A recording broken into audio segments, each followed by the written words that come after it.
Bonjour à tous. Je viens par le canal de cette vidéo présenter une situation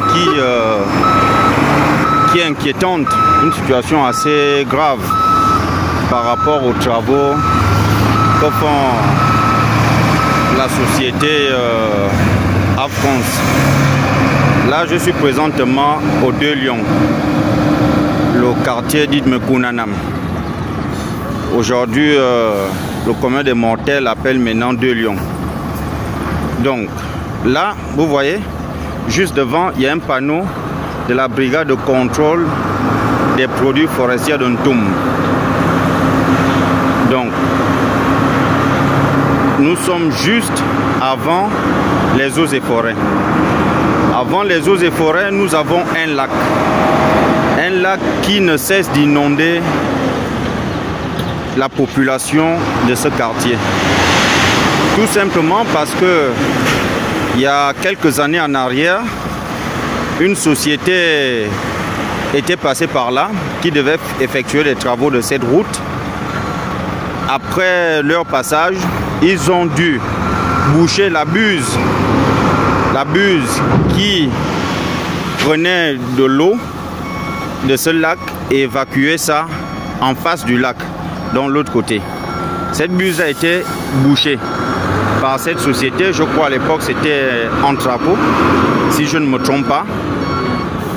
Ceux qui maîtrisent mieux ou encore ceux qui se rappellent mieux pourront venir rectifier. Aujourd'hui, les mêmes travaux ou encore des travaux sont en train de s'effectuer et je bénis Dieu, des travaux avancent. Malheureusement, l'inquiétude demeure là et l'inquiétude devient de plus en plus grave. Ça devient de plus en plus grave parce que là, vous voyez, la société Afrance, j'ai discuté avec certains des employés, ils me font savoir que effectivement la buse est pourvue. Ils se sont rendus compte plus tard qu'il y a une buse qui passait par là, mais tant qu'ils n'ont pas l'autorisation de la SAG, ils ne peuvent pas la créer, ils ne peuvent pas casser la route et retrouver la buse, sinon faire une autre buse. Là vous avez l'autre côté, là d'où la buse est censée, là d'où de l'eau, là d'où au passage d'eau, là d'où l'eau est censée aller se reverser l'autre côté de la route. Donc là sur place, les travaux continuent et ils sont en train de mettre déjà le gravillon et autres. Donc si la SAG ne donne pas le top afin de casser la route, il n'y aura pas de buse. Et quand on dit pas de buse, c'est-à-dire que tous ceux qui sont, toutes les populations de ce côté-là seront davantage inondées. Là, nous sommes déjà en saison sèche. La grande saison sèche. Vous voyez, il y a toujours autant d'eau dans ce lac. Mais imaginez un seul instant la saison de pluie. Il y a une maman juste un peu plus loin, après le lac, une maman avec toute sa famille. Ils ont dû déménager de leur village.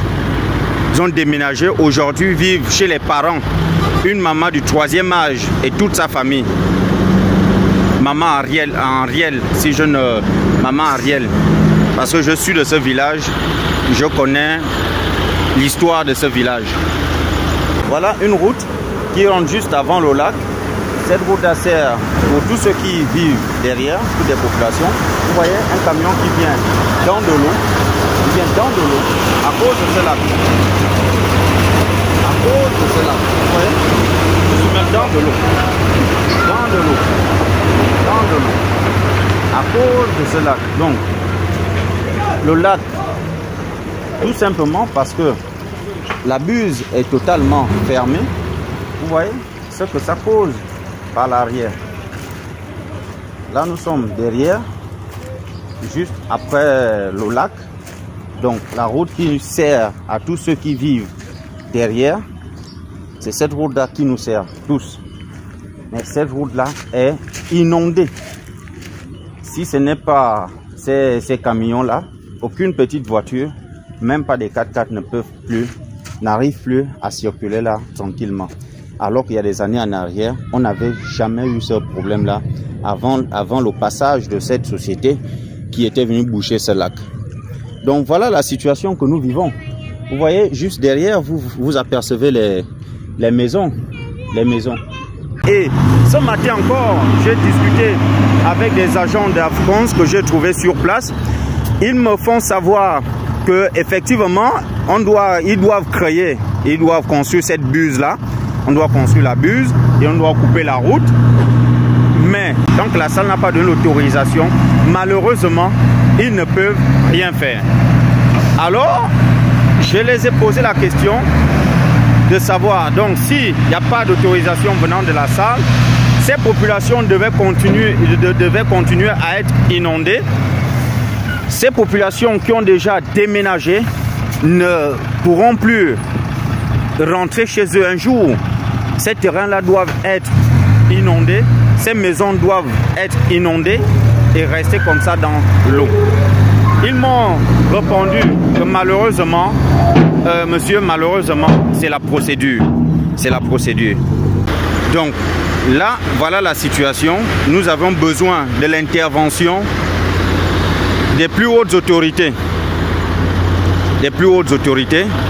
Quand je parle des hautes autorités, je fais allusion au ministre des Travaux publics parce que c'est des travaux publics, je pense, qui gèrent le projet de construction de routes et tout. Et si possible, l'intervention même, au cas où celui-ci ne peut pas régler ce problème, pourquoi pas l'intervention du président de la transition, président de la République, chef de l'État, son Excellence le général Brice Clotaire Oligingema. C'est cela la situation que nous vivons ici au quartier Mekonanam, dans le premier arrondissement de la commune de Ntoum. Je vous remercie et je reviendrai.